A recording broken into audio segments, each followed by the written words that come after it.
These young men you see here, the youth of Utuh, Nnewi, discovered these natural resources you are about to see now in their territory.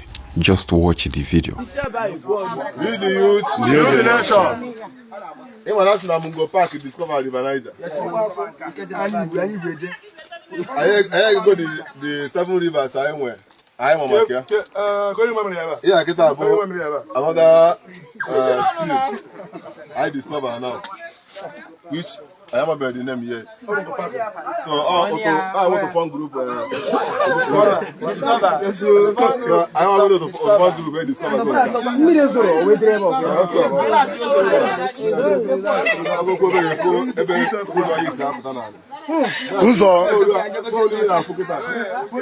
But this rules are going to